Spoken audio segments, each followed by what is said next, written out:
नमस्कार, ताल ठोक के देख रहे हैं आप। मैं हूं आपके साथ रोहित सरदाना। यूपी में गाजियाबाद से गाजीपुर तक और गोरखपुर से ग्रेटर नोएडा तक पब्लिक प्राइवेट स्कूलों की मनमानी से तंग है। फीस के नाम पर प्राइवेट स्कूलों पर मनमानी के आरोप पहले से ही लगते रहे। कई स्कूलों में बेतहाशा फीस बढ़ाए जाने के खिलाफ अब लगातार विरोध प्रदर्शन भी शुरू हो गए। इधर राज्य में नई सरकार आई है। सवाल यह है कि क्या यूपी की नई योगी सरकार फीस के नाम पर जबरन वसूली करने वाले स्कूलों के खिलाफ एक्शन लेगी, और क्या यूपी में भी स्कूली शिक्षा पर गुजरात मॉडल लागू होगा? कल रात कैबिनेट की मीटिंग के बाद सरकार ने साफ किया कि फीस के नाम पर वसूली बंद होनी चाहिए और इस पर अब कानून बनना जरूरी है। योगी सरकार ने एक अध्यादेश का मसौदा भी तैयार किया और इस पर जनता की राय ली जा रही है। आज प्राइवेट स्कूलों में नर्सरी की फीस आईआईटी में पढ़ने वाले छात्र से ज्यादा।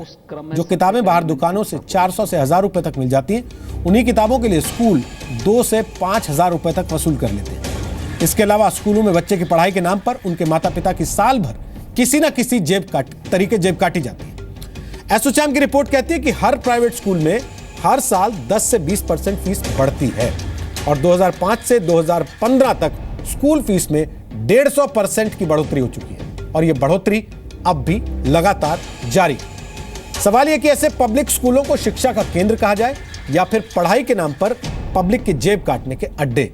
और सरकारें क्यों सब कुछ देखते हुए भी आंखों पर पट्टी बांधकर चुपचाप स्कूलों का ये आर्थिक अत्याचार देखती हैं? ताल ठोक के आज पूछेंगे कि स्कूल फीस के नाम पर यूपी में स्कूलों की डकैती कब तक चलेगी और क्या योगी सरकार फीस के नाम पर जबरन वसूली करने वाले इन स्कूलों के खिलाफ सख्त एक्शन लेगी?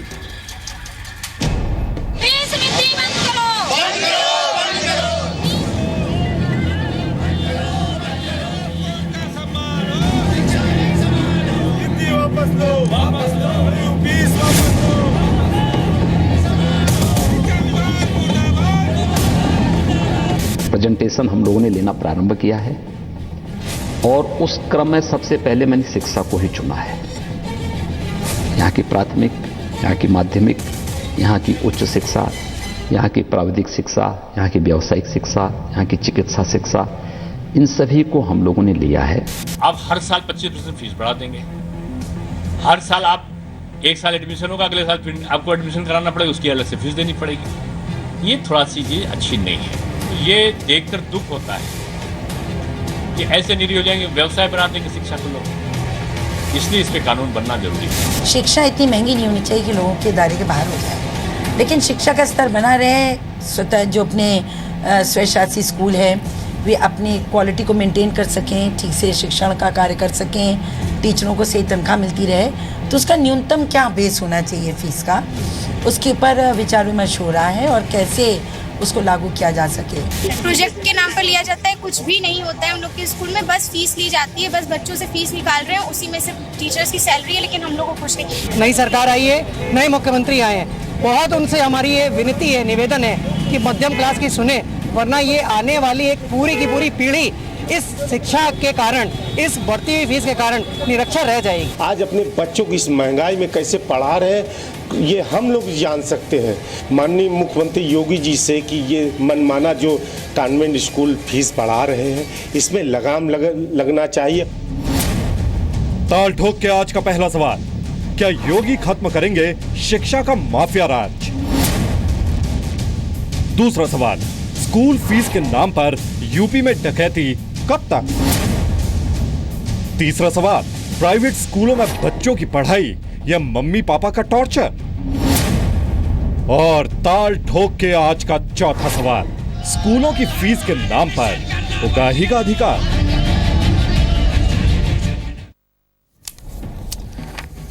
तो आपको बता दें कि जी न्यूज इस बात का हमेशा ख्याल रखता है कि जो खबरें हम आपको दिखा रहे हैं उसमें कोई मिलावट नहीं, वो आपके भरोसे पर खरी उतरे।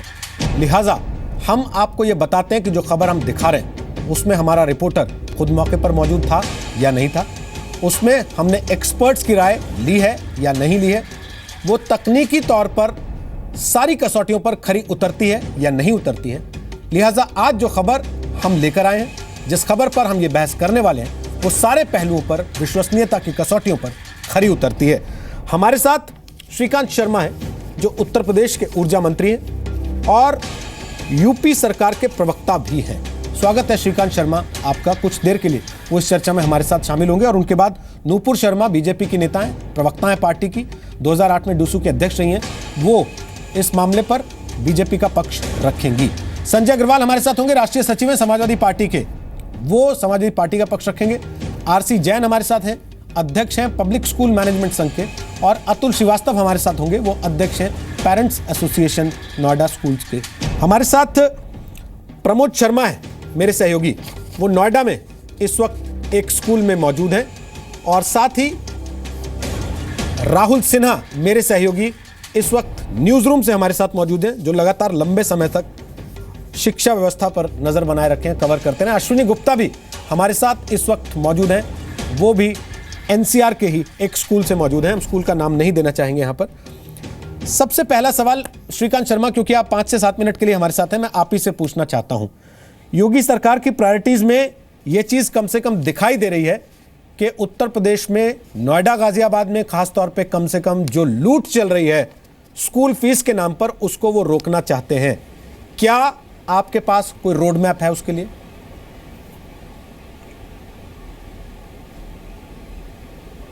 निश्चित रूप से रोहित जी, सिर्फ नोएडा गाजियाबाद में नहीं, पूरे उत्तर प्रदेश में जो शिक्षा का व्यवसायीकरण हुआ है, जिस तरह से यहाँ पर स्कूलों के नाम पर मनमानी फीस वसूल की जाती है, सुविधाओं के नाम पर शून्यता है। कुछ अच्छे स्कूल भी हैं जो बहुत अच्छा काम कर रहे हैं, लेकिन ज़्यादातर ऐसे स्कूल हैं जो सिर्फ शिक्षा के नाम पर मोटी फीस वसूल करते हैं, और जो मानक तय किए गए हैं प्राइवेट स्कूल्स के, उन मानकों पर खरे भी नहीं उतरते हैं, क्योंकि हर स्कूल का एक कोटा फिक्स है जहां आपको गरीब बच्चों को एडमिशन देना ही देना है। वो गरीब बच्चों को एडमिशन सिर्फ कागजों में देते हैं, ईमानदारी से गरीब बच्चों को एडमिशन वहां नहीं मिलता है।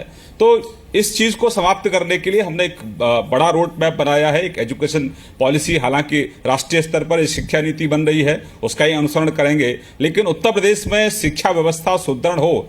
और सबसे बड़ी बात है रोहित जी, आप भी ग्रामीण आंचल से आते हैं, हम भी ग्रामीण आंचल के लोग हैं, प्राइमरी पाठशाला में हम भी पढ़कर आए हैं, आप भी पढ़े हैं। सबसे पहले हमारी प्राथमिकता है, हमारी चुनौती है कि जो गांव का बेसिक प्राइमरी स्कूल है उसकी व्यवस्था को हमको सुदृढ़ करना है। अभी तक क्या है, गांव का कोई मजदूर आदमी भी प्राइमरी स्कूल में अपने बच्चे को नहीं भेजता है, वो भी सोचता है कि प्राइवेट स्कूल में अपने बच्चे को मैं पढ़ाऊं, क्योंकि उसको लग रहा है कि मेरा बच्चे का भविष्य अगर प्राइमरी पाठशाला में पढ़ेगा तो उसका भविष्य उज्जवल नहीं होगा, क्योंकि वहां कई जगह तो टीचर नहीं है, टीचर हैं तो स्कूल की बिल्डिंग नहीं है, और बिल्डिंग है तो वहां के हालात ऐसे हैं कि वहां पढ़ने के लिए वातावरण नहीं है। तो हमारी प्राथमिकता प्राइवेट स्कूल के साथ साथ जो बेसिक प्राइमरी पाठशाला है, जो बेसिक प्राइमरी स्कूल है, उसमें तमाम वो सारी सुख सुविधाएं जिसकी आवश्यकता बच्चों को है, क्वालिटी ऑफ एजुकेशन की हमारी कोशिश है। अच्छे टीचर, समय पर टीचर आएं, स्कूलों की मॉनिटरिंग हम लोग शुरू कर रहे हैं। सभी जिला अधिकारियों को आदेश दिए गए हैं कि वो स्कूलों में जाएं, स्कूलों में बेसिक जो फैसिलिटी है वो होनी चाहिए, टॉयलेट होने चाहिए, पीने का पानी होना चाहिए, और टाइम पर स्कूल में टीचर आएं। हर टीचर को क्लास में कितना समय दे रहे हैं, कितना वो टाइम सिर्फ बातों में बातचीत करके टाइम पास कर रहे हैं, और क्लास में भी जो बच्चों को पढ़ा रहे हैं क्या वो क्वालिटी एजुकेशन दे रहे हैं। तो तमाम पहलू हैं जिन पर हमारी सरकार काम कर रही है, और मुझे उम्मीद है, मैं आश्वस्त हूं कि हम सबके सहयोग से, उत्तर प्रदेश की जनता के आशीर्वाद से, मीडिया के मित्रों के सहयोग से, और जिन लोगों ने उत्तर प्रदेश की शिक्षा, क्योंकि पूरे देश में उत्तर प्रदेश की शिक्षा सबसे अच्छी शिक्षा मानी जाती थी, आईएएस और आईपीएस सबसे ज्यादा बड़ी तादाद में उत्तर प्रदेश से होते थे, उन तमाम लोगों की शुभकामनाएं हमारी सरकार को हैं, और मैं मानता हूं कि हम इसमें निश्चित रूप से सफल होंगे। श्रीकांत जी, क्या हम ये माने कि यूपी की सरकार गुजरात मॉडल ले आएगी फीस का? मैं पढ़ के बताता हूं आपको। प्राइमरी क्लास में अधिकतम 15,000 सालाना फीस ले सकते हैं प्राइवेट स्कूल गुजरात में, सेकेंडरी में 25,000 सालाना मैक्सिमम है, और हायर सेकेंडरी में 27,000 सालाना मैक्सिमम फीस ले सकते हैं। और फीस कानून तोड़ने पे पहली बार 5 लाख रुपए की सजा हो सकती है स्कूल को, दूसरी बार में 10 लाख, और तीसरी बार में मान्यता रद्द हो जाती है। यहां पर जहां हम बैठे हैं इस वक्त, नोएडा में या गाजियाबाद में या इसके आसपास के इलाकों में जो स्कूल चलते हैं प्राइवेट, वो हर साल 15 से 20% स्कूल फीस बढ़ोतरी करना अपना अधिकार समझते हैं।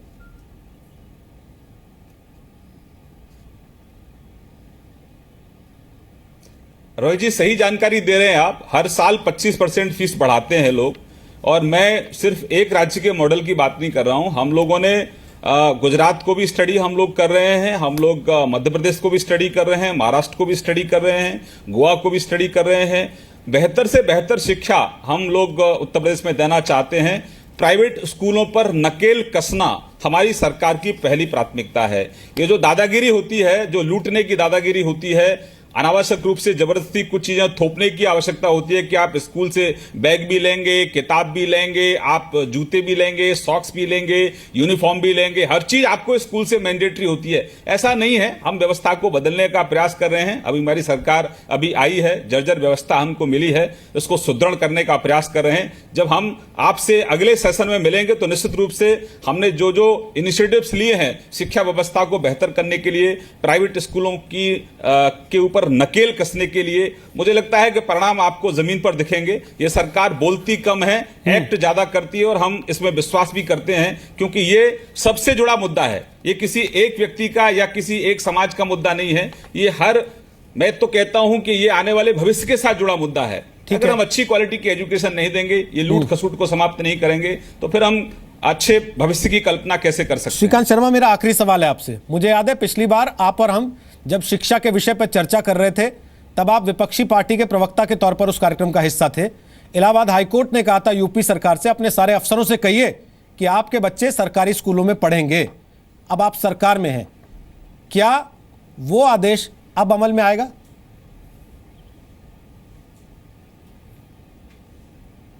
निश्चित रूप से अमल में आएगा। अभी तो मैं कह रहा हूं, अभी तो हम लोग सभी अपने विभाग हैं, उनका प्रस्तुतिकरण हमारे यहाँ चल रहा है। कहाँ कहाँ क्या क्या कमियां हैं, पूर्ववर्ती सरकारों ने कहाँ कहाँ क्या क्या गलतियां की हैं, इनको सुधारने के लिए एक बेहतर तरीके से एक बड़ा रोड मैप लेकर आएंगे। रोहित जी, आपके सामने भी चर्चा करेंगे।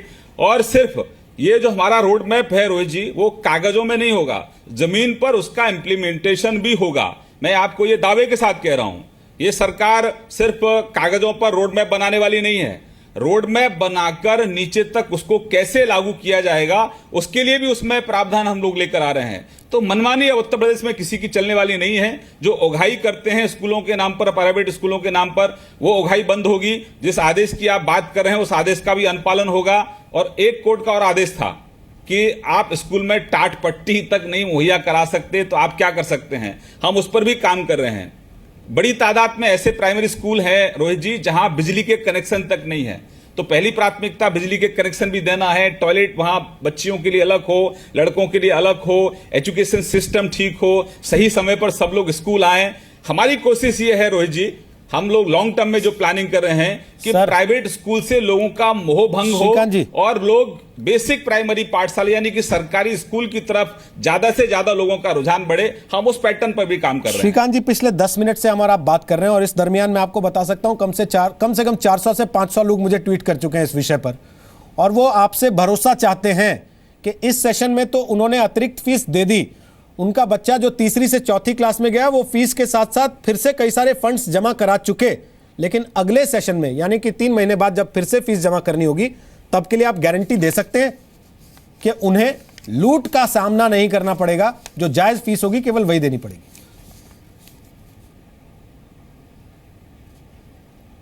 निश्चित रूप से मैं आपको आश्वस्त कर सकता हूं, आपके माध्यम से उत्तर प्रदेश के प्रत्येक नागरिक को आश्वस्त कर सकता हूं। और अभी आपने टेलर देखा है, मतलब उत्तर प्रदेश की जनता ने टेलर देख लिया है कि किस तरीके से कानून को स्थापित करने का हमारा काम चल रहा है। कानून से ऊपर कोई नहीं है। जो कानून का उल्लंघन करेगा, चाहे किसी भी क्षेत्र का क्यों ना हो, उसके खिलाफ सख्त कार्रवाई होगी। हमने नकल पर जिस तरह से अभियान हम लोग चला रहे हैं, हमने नकल वाले सेंटरों को बिल्कुल ब्लैकलिस्ट किया है। जिन सेंटरों में नकल चली है उनके खिलाफ एफआईआर भी कर रहे हैं। तो अभी देखिए, तेल की धार देखिए। मैं ज्यादा बड़ी बातें नहीं करूंगा, लेकिन आपके माध्यम से आपके दर्शकों को इतना आश्वस्त जरूर कर सकता हूं कि आप आशीर्वाद बनाए रखिए। जो आपकी अपेक्षा है, जो उम्मीद है आपकी, हम उन पर खरा उतरने का प्रयास करेंगे। बहुत बहुत शुक्रिया श्रीकांत शर्मा, हमारे साथ आप आए इस कार्यक्रम में। आपने जनता को भरोसा दिया, विश्वास दिलाया। लोग उम्मीद कर रहे हैं, बहुत सारी उम्मीदें लोगों की आपसे, और आपने कहा ट्रेलर दिखा दिया आपने, तो लोगों की उम्मीदें और ज्यादा हैं। हमारी शुभकामना आपके साथ है कि आप जो वादे कर रहे हैं उनको पूरे कर सकें। धन्यवाद आपका। हम आगे इस बहस पे बढ़ते हैं। अजीत जी हमारे साथ आ गए हैं।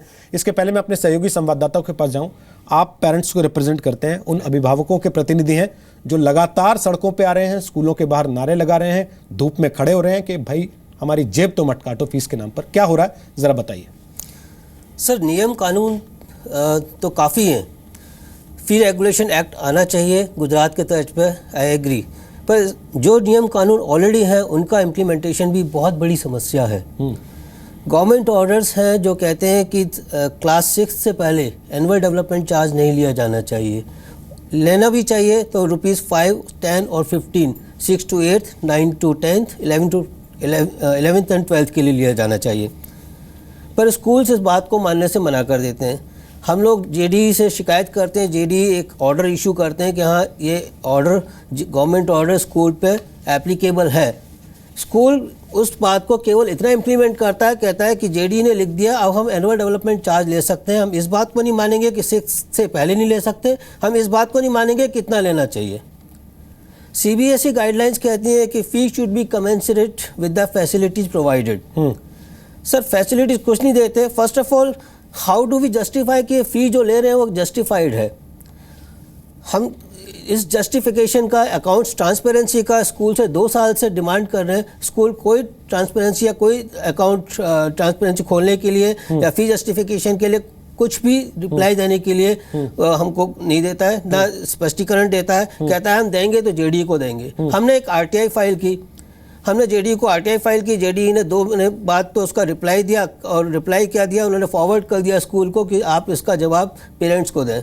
स्कूल कहता है हम जवाब देने के लिए बाध्य नहीं है। जैन साहब ऐसे में पेरेंट क्या करेगा? सड़क पे नहीं उतरेगा, नारा नहीं लगाएगा तो कहाँ जाएगा? देखिए सबसे बड़ी बात यह है कि जो योगी जी ने किया है उसका मैं स्वागत करता हूं, पर उसके साथ साथ आपको उसे जानकारी में दे दूं कि जब दिल्ली में 6 पे कमीशन लागू हुआ था तो हाई कोर्ट ने इनिशिएट लेते हुए ये तय किया था, और एक जस्टिस अनिल देव सिंह कमेटी बनाई थी, उसको ये कहा गया था कि how much fees is required for implementing the 6 pay commission to each and every school in reference of model school. Model school के केस में सुप्रीम कोर्ट ने डिसीजन दिया है कि जो स्कूल जितनी जो जिस प्रकार की सुविधाएं देता है उसके हिसाब से वो फीस तय कर सकता है, और ये बहुत अच्छा डिसीजन था जस्टिस अनिल देव सिंह ने। पर उन्होंने जो उनका दायरा था उससे बाहर जाकर के काम किया। अब जो 15,000 रुपए की कैपिंग की है गुजरात ने की है, इससे पहले मैं एक चीज और बताना चाहता हूं कि तमिलनाडु ने 99 में एक ऑर्डर निकाला था, और उसने ये ऑर्डर निकाला था कि एक स्कूल अगर 100 रुपए फीस लेता है तो 50 रुपए वो सैलरी पे खर्च करेगा, 15 रुपए फर्दर डेवलपमेंट पे खर्च करेगा, 15 रुपए उस पे अपना क्या कहते हैं डे टू डे खर्च पे करेगा, और 15 रुपए लैब पे खर्च करेगा, 5 रुपए जाएगा सोसाइटी को। मेरा ये मानना है कि आप कैपिंग करें, मैं इससे बहुत संतुष्ट हूं, क्योंकि मैं खुद ये दुखी हूं कि जो आज दिल्ली में या पूरे हिंदुस्तान में 25% बच्चों का बोझ ये जो 75% बच्चों के ऊपर डाला जा रहा है, सरकार उसकी जिम्मेदारी खुद क्यों नहीं उठाती? जो 75% बच्चे आज फीस दे रहे हैं वो इस बात से अनभिज्ञ हैं कि 25% जो फ्री में बच्चा पढ़ रहा है सरकार उसका 1 रुपया नहीं देती और 25% के ऊपर डाला जा रहा है। जिस दिन पेरेंट्स को ये पता चल जाएगा सर जिस दिन ये पेरेंट्स को पता चल जाएगा कि 25% बोझ उनके ऊपर है, वो सरकार की तरफ इस लड़ाई को मोड़ देंगे। सर मैं ये जानना चाहता हूं कितने माँ बाप अपने बच्चों को स्कूल भेजते हैं नोएडा या गाजियाबाद में घुड़सवारी सीखने के लिए, जिसके नाम पे उनसे 15,000 रुपए महीने की फीस ली जाती है। जो मैं ये नहीं कह रहा कि मैं सभी स्कूल की तरफदारी नहीं कर रहा, पर कुछ स्कूल ऐसे हैं दे रहा उतनी फीस लेने पर कुछ स्कूल ऐसे आप देखिए नोएडा में चले जाएं, फैसिलिटी के नाम पे 6 लाख रुपए साल की भी पैकेज है, 50,000 रुपए महीना बिल्कुल है, पर पेरेंट्स कौन जाता है वहां? जिसकी पेइंग कैपेसिटी है, जिसकी पेइंग कैपेसिटी नहीं है वो वहां जाएगा तो निश्चित रूप से शोर मचाएगा। मतलब तो ये नुपुर शर्मा के सबको फिर अपने बच्चों को सरकारी स्कूल में डालना चाहिए। सरकारी पढ़ाई का लेवल कुछ भी हो वहां फीस तो कम से कम है। फिर आपकी पेइंग कैपेसिटी नहीं है तो फिर क्यों अच्छे स्कूल के बाहर खड़े होकर नारा लगा रहे हैं? इसका मतलब तो मैं यही समझता हूं सरकारी स्कूलों में फीस है नहीं। एक सेकंड मैं कुछ बोल सकती हूँ प्लीज? सबसे पहली तो बात ये है कि कुछ पेरेंट्स की जो ये प्रोटेस्टिंग चल रही है, जिसको आप स्कूल फीस माफिया कह रहे हैं, वो इसलिए भी सामने आई है क्योंकि प्रॉफिटेरिंग हो रही थी। ये जो स्कूल, जो बड़े बड़े स्कूल हैं, जो खासतौर एनसीआरटी में एनसीआर एरिया में जो खासतौर से मशरूमिंग करके आ रहे हैं, इनके अंदर जो 5 सितारा 7 सितारा होटल जैसे मार्बल लगा हुआ है, बड़ी बड़ी आलीशान बिल्डिंगें हैं, ये उस पैसे से स्कूल के बच्चों से बड़ी बड़ी एग्जॉर्बिटेंट, अगर अंग्रेजी में बोलूं, फीस चार्ज करके। नुपुर शर्मा, अगर आप होटल चलाने वाली चेन्स के मालिकों को स्कूल चलाने के लाइसेंस देंगे तो फिर वो स्कूल भी तो उसी तरह पे बनाएंगे। मैं कुछ कहना चाह रही हूँ, मेरी बात सुनिए, क्योंकि अभी इन्होंने मॉडर्न स्कूल के केस की बात करी। मुद्दा यही है कि कोई स्कूल के पैसों से अपना प्राइवेट फार्म हाउस खरीद रहा है, कोई फ्लैट खरीद रहा है, कोई किसी और बिजनेस वेंचर में लगा रहा है प्रॉफिट के लिए। इस चीज के लिए मना किया था। ये मॉडर्न स्कूल TM पाई एजुकेशन सेंटर और एक और केस था कर्नाटका का। ये तीनों केस के बाद सर्वोच्च न्यायालय ने साफ किया है, ये लिमिटेशन भी लगाई है, माफी चाहती हूँ, इसमें साफ ये किया गया है कि स्कूल्स केवल रीजनेबल सरप्लस कमाए। 3 कंडीशन थी, रीजनेबल सरप्लस कमाए, रीजनेबल सरप्लस को वापस स्कूल की ही सहूलियत बढ़ाने के लिए इस्तेमाल करें, तीसरी बात ये थी कि उसको प्राइवेट प्रॉफिटियरिंग में यूज ना करें। और ये इसके चलते अभी पिछले साल दिल्ली हाई कोर्ट ने भी जनवरी में ये कहा है कि अगर सरकारी लैंड के ऊपर प्राइवेट स्कूल चलेगा, देखिए आप प्राइवेट स्कूल बंद नहीं कर सकते क्योंकि जो पुराने स्कूल्स हैं वो काफी कुछ अच्छे एजुकेशन भी ग्रांट करते हैं, लेकिन जब वो प्रॉफिट, मैं मान लेकिन सकता जब हूं वो कि प्रॉफिटियरिंग में आते हैं, नूपुर आपकी आस्था हो सकती है जिस स्कूल में आप पढ़ी होंगी, मैं उससे इनकार नहीं करता, मेरी भी आस्था होगी उस स्कूल के साथ जिसमें मैं पढ़ा हूं। मेरी स्कूल की फीस उतनी थी जितनी मेरी दिल्ली यूनिवर्सिटी में हाईली सब्सिडाइज थी, मेरा जमाना अलग था, लेकिन आज सच में बहुत महंगी फीस हो रही है और उसके खिलाफ ये जो मोर्चा खोल रही है उत्तर प्रदेश की सरकार, बिल्कुल सही खोल रही है। मैं एक बार संजय अग्रवाल आपके पास आऊंगा, आप हाथ उठा रहे हैं, उसके पहले मैं राहुल सिन्हा से एक चीज पूछना चाहता हूं। राहुल सिन्हा, उन स्कूलों का आप क्या कीजिएगा जो पेरेंट्स के विरोध करने पर उनको इस तरीके की चिट्ठियां लिख देते हैं, व्हाट्सएप पे मैसेजेस भेजते हैं कि ये जो रिश्ता है छात्र और अध्यापक का और अभिभावक का, वो गॉड के जैसा रिश्ता है और उस रिश्ते के ऊपर आप लोग दरार लाएंगे अगर आप फीस कम करने की बात करेंगे। ये कॉन्वेंट स्कूल इस तरह के मैसेजेस बढ़ा रहे हैं उन पेरेंट्स को, ये इमोशनल अत्याचार किस लिए है फिर? ये अत्याचार भी है और डराने धमकाने का तरीका भी है। रोहित, कुछ चीज़ें बड़ी साफ कर देता हूँ। एनसीआर में खास तौर से जितने भी बड़े नामी स्कूल्स हैं वो पॉलिटिशियंस के हैं, उनमें ज़्यादातर ब्यूरोक्रेट्स के, तमाम स्टेट्स के बड़े बड़े ब्यूरोक्रेट्स के बच्चे पढ़ रहे हैं। यही वजह है कि उन स्कूलों पर हाथ डालने की किसी की हिम्मत नहीं होती है। नोएडा का एक बड़ा नामी स्कूल, नाम नहीं लूँगा, पिछले समाजवादी सरकार में किसी वजह से यहाँ के ARTO ने उसकी तो बसें रोक दी थी, रातों रात 2 ARTO के ट्रांसफ़र करा दिए गए। इतने मजबूत ये लोग यहाँ के हैं। नुपुर शर्मा बैठी हुई हैं, बहुत छोटा सा काम करना है सरकार को, कोई ज़्यादा काम नहीं करना है। पिछले 3 साल की इन तमाम नामी स्कूलों की बैलेंस शीट निकलवा दीजिए इनकम टैक्स की, आधे से ज़्यादा स्कूल बंद हो जाएंगे। करोड़ों रुपए का मुनाफा कमा रहे हैं और उस मुनाफे का इस्तेमाल ये किस तरीके से कर रहे हैं वो बैलेंस शीट खुद बताती है। और अफसोस की बात यह है क्योंकि इसके अंदर पॉलिटिशियंस हैं, इसके अंदर ब्यूरोक्रेट्स हैं, इसलिए इस नेक्सस को तोड़ना बड़ा मुश्किल है। और आम आदमी, आम पेरेंट किस तरीके से परेशान है आपके सामने। संजय अग्रवाल, क्यों नहीं इसके पहले कभी ये चर्चा हुई?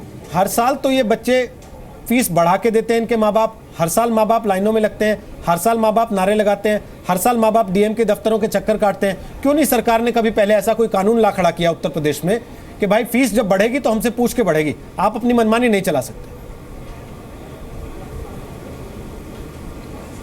देखिए, मैं बताना चाहूँगा, आपका ध्यान देना चाहूँगा कि जो CBSE बोर्ड है ये केंद्र सरकार के अधीन आता है। दिल्ली NCR के आसपास जितने भी स्कूल हैं आप देख लीजिए, 95% से ज़्यादा स्कूल जो हैं वो CBSE बोर्ड या ICSE बोर्ड के अंतर्गत आते हैं। ये सब केंद्र सरकार के अधीन के बोर्ड हैं। ये सब फैसले केंद्र सरकार क्यों लाइसेंस देती है इन लोगों को? दूसरी बात मैं आपको बताना चाहूँगा, सर लैंड किसने मुहैया कराई इन 5 स्टार स्कूलों को? बेसिक स्कूल्स हैं, सब्सिडाइज दामों पे इनको जमीनें कौन मुहैया कराता रहा सर? ये देखिए कितने सैकड़ों एकड़ में स्कूल खुले, आपने देखे संजय जी कभी आके इधर नोएडा में? ऐसा थोड़ी ना है। उनसे पूछिए। अरे आप बताइए, आप पिछली भाजपा सरकार देख लीजिए, जब उत्तर प्रदेश में रही या देश के किसी भी हिस्से में रही, चाहे आप चले जाइए मध्य प्रदेश, चाहे चले जाइए महाराष्ट्र में कीमती जमीनें बहुत सस्ते दामों में भारतीय जनता पार्टी ने दी। बहुत बड़े यूनिवर्सिटीज जो है गवर्नर तो इन्हीं के लगे हुए हैं।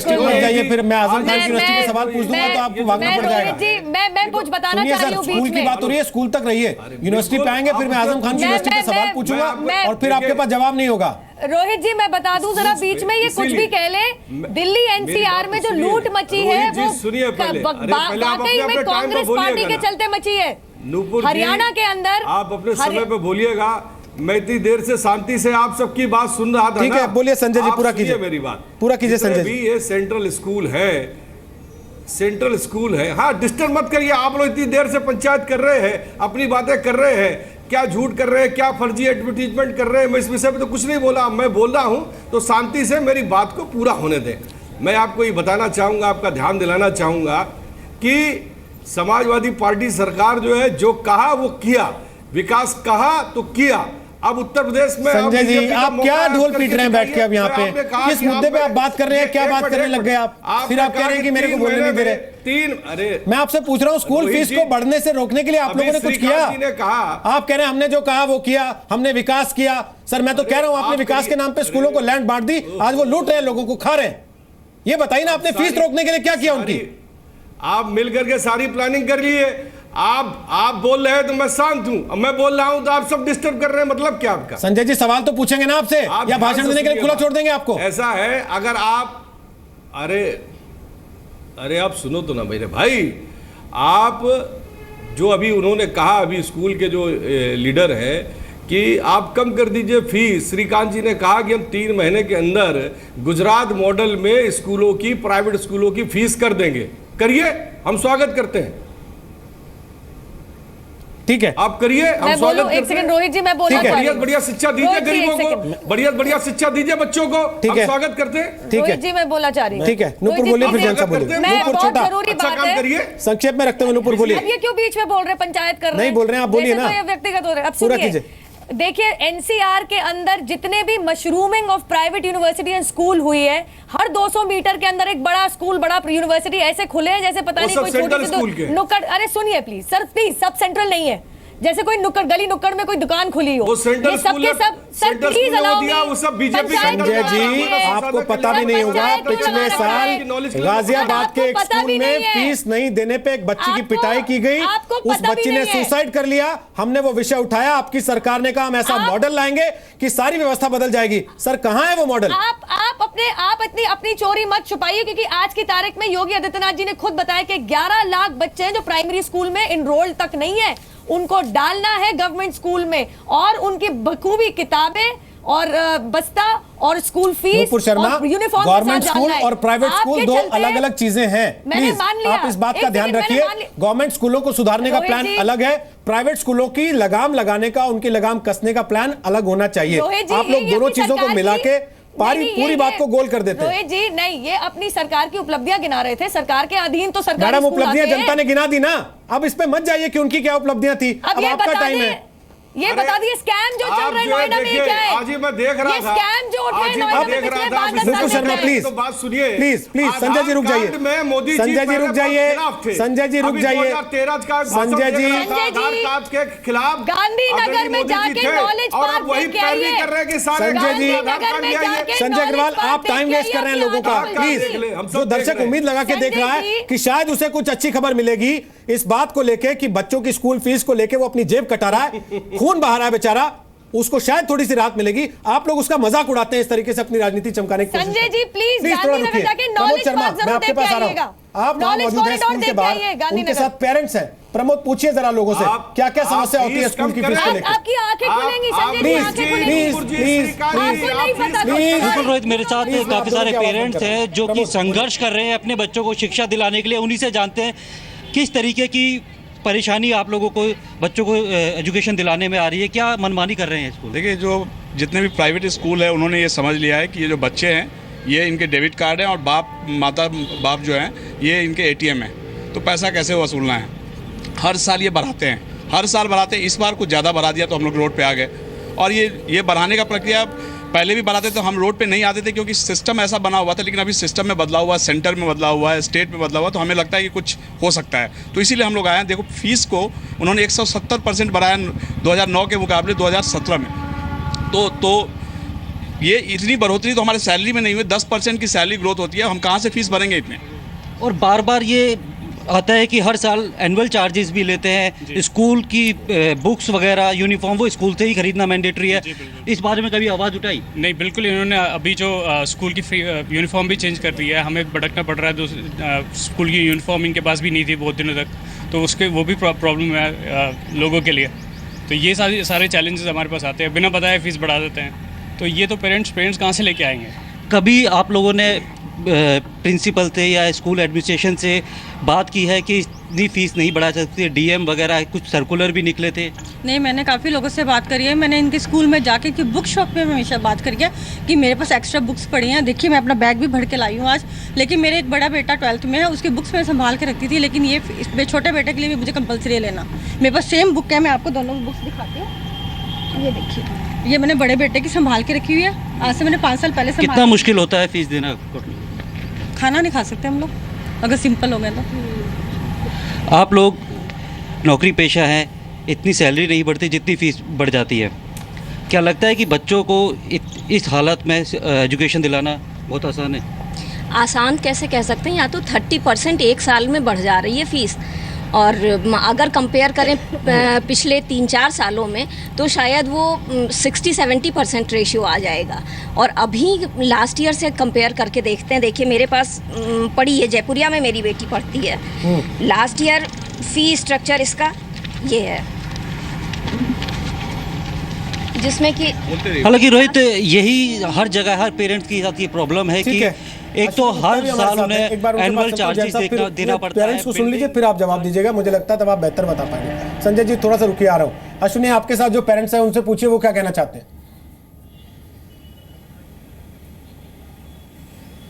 बिल्कुल, देखिए रोहित, हमारे साथ इस समय एनसीआर के तमाम पेरेंट्स एसोसिएशन के रिप्रेजेंटेटिव हैं। हमारे साथ नीति जी हैं जो कि गौतम बुद्ध नगर पेरेंट्स एसोसिएशन की प्रेसिडेंट है। नीति जी, ये जो फीस बढ़ोतरी का मुद्दा है, ये कितना ज्यादा मुश्किल होता जा रहा है पेरेंट्स के लिए, खासकर हम नोएडा और एनसीआर के स्कूलों की बात करें तो? बहुत ज़्यादा मुश्किल होता जा रहा है, क्योंकि पेरेंट्स के ऊपर और सभी मार के साथ साथ ये फीस जो हर साल बढ़ती जा रही है वो इतनी भारी होती जा रही है कि पेरेंट्स के लिए आगे के लिए अपने बच्चों की फीस के लिए सुरक्षा करना, पैसों को जोड़ना मुश्किल होता जा रहा है। वो आज के ही खर्चे अपने नहीं निपटा पा रहे हैं तो वो आगे कैसे पढ़ाने की जिम्मेदारी उठाएंगे, ये भी एक सोचने का विषय है। तो ये मुद्दे आप लोग उठाते रहे मैम बार बार, लेकिन कुछ हल नहीं निकला इसका? जी नहीं। हमारे साथ अनूप खन्ना साहब हैं जो कि लंबे समय से पेरेंट्स की लड़ाई लड़ते रहे हैं। अनूप जी, आपने एक इसको लेकर के केस भी डाला था? हाँ, मैंने इलाहाबाद हाई कोर्ट में 20607 है PIL नंबर 2009 में डाला था हमने। 2009 में बहुत अच्छे स्केल पे हम लोगों ने इसको करा था, लेकिन कोई निष्कर्ष नहीं निकला। थक हार के हम लोग हाई कोर्ट की शरण में गए थे और वो भी केस आज की डेट में पेंडिंग है। मेरा अपना मानना है या तो शासन स्तर पे कोई नीति चेंज हो या कोई न्यायालय से हमें न्याय मिले, तभी हो सकता है। देखिए, बड़ा सिंपल सा फॉर्मूला है। मैंने तो एक इनको सजेशन भी दिया था कि क्यों ना ऐसा करा जाए, 2 बजे के बाद में इनकी स्कूल की बिल्डिंग्स खाली हो जाती हैं, वो एक मॉडल के तौर पे हम लोगों को पेरेंट्स एसोसिएशन को दिया जाए। इनसे 100 रुपए ज्यादा हम टीचर्स को सैलरी देंगे और आधी फीस पर उसी स्कूल के उसी सिलेबस से हम पढ़ाएंगे और इनसे बेटर रिजल्ट दिखाएंगे। क्यों ना हो जाए एक लगान का 20-20 मैच। लेकिन ये ऐसा करने के लिए भी तैयार नहीं है। हम लोग अगर ये कहते हैं कि पॉसिबल नहीं है, स्कूल्स वाले कहते हैं हमारे लिए पॉसिबल नहीं है, हम तो करके दिखाने के लिए तैयार हैं। 2 बजे के बाद में बिल्डिंग्स खाली नहीं करते ये लोग। देखिए, मेरा ये मानना है कि ये समस्या का समाधान एकमात्र है कि जहां फीस पे कैपिंग करें वहीं साथ साथ आप सैलरी पे भी कैपिंग करें। अभी 7th पे कमीशन आने जा रहा है, उस पर 7th पे कमीशन में 2.67% सैलरी बढ़ जाएगी।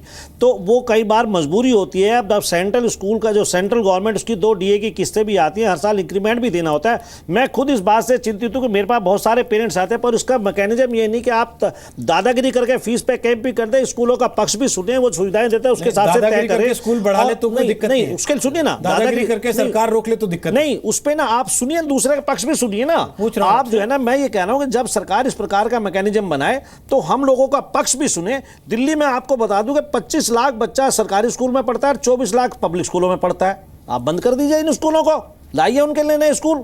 आज तक इस देश में किसी भी सरकार की शिक्षा जो है प्रायोरिटी पे रहा ही नहीं। साहब, जो किताबें बाहर 2000 रुपए की मिलती वो गलत है। स्कूल के अंदर 5500 रुपए की क्यों बेची जाती है? वो गलत है। ऐसे स्कूलों के खिलाफ एक्शन होना चाहिए। इसके ऊपर कि आपको वर्दी यहीं से लेनी होगी, आपको जूते यहीं से लेने होंगे, आपको किताबें यहीं से लेनी होंगी। सर, पेरेंट्स आगे आए ना उसके लिए। वो खड़े तो दरवाजे पे खड़े, सर नारा लगा रहे बेचारे। एक्शन ले, नौकरी छोड़ के सरकार एक्शन ले। आप देखिए तो क्या कर रहे हैं? सर, सरकार एक्शन ले उस पे, हम उसके साथ थोड़े हैं। सरकार एक्शन ले। कानून क्यों नहीं अपना काम करता? कानून उसमें अपना काम करे। कोई स्कूल अगर CBSE का ऑर्डर ये है, दिल्ली सरकार का ऑर्डर है, हर सरकारों का ऑर्डर ये है कि आप नहीं देंगे, फिर भी सरकार एक्शन लेना। सरकार क्यों वहां पे शांत बैठी है? सरकार एक्शन ले।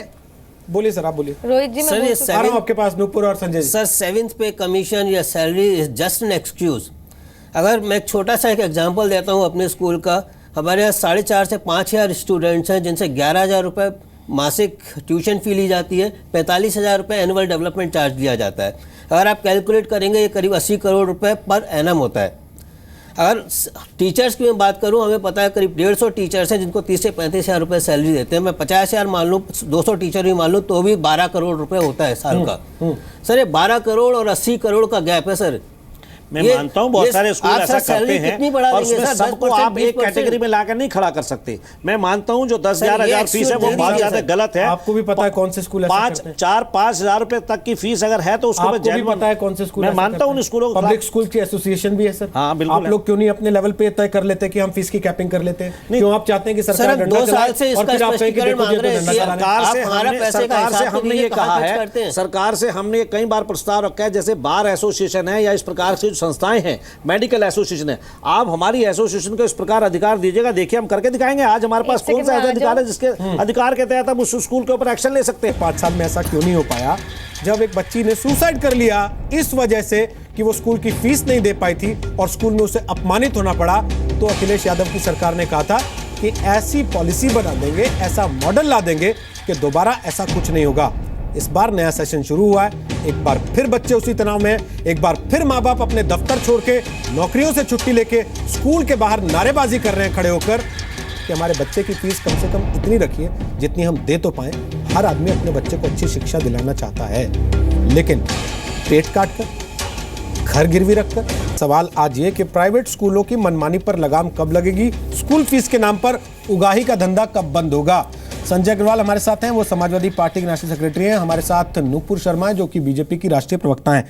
संजय जी, हर साल हजारों की तादाद में यूपी के शिक्षा विभाग के पास शिकायतें आती हैं। माँ बाप चिट्ठियां लिखते हैं, ईमेल्स करते हैं। कितने स्कूलों पे आपको याद पड़ता है पिछले 1 साल में, 2 साल में जुर्माना लगा या कोई कार्रवाई हुई सख्त? देखिए, पूरे भारतवर्ष में जितने भी प्राइवेट स्कूल हैं, मैक्सिमम स्कूल सब सीबीएसई बोर्ड से मान्यता प्राप्त हैं और ये सारे स्कूलों में मैं कहता हूं, मैं नहीं तो मैं और समाजवादी पार्टी आंदोलन करेगी। आप 20,000, 25,000, 30,000 मैक्सिमम फीस का एक ऑर्डर करा के दीजिए ना भारतीय जनता पार्टी, हम साथ हैं आपके। और अगर आप नहीं करेंगे तो हम ये जो जितने भी आज हमारे जनता है, हम जनता के साथ आंदोलन करने के लिए स्कूल वालों के खिलाफ खड़े नेतागिरी के बहुत दूसरे नंबर पे सवाल पूछा, आप जो है जितनी बातें करते हैं, मैंने पूछा कितने स्कूलों पे आपने पिछले 5 साल में कार्रवाई की? माँ बाप जो शिकायतें करते हम क्या चाहते हैं?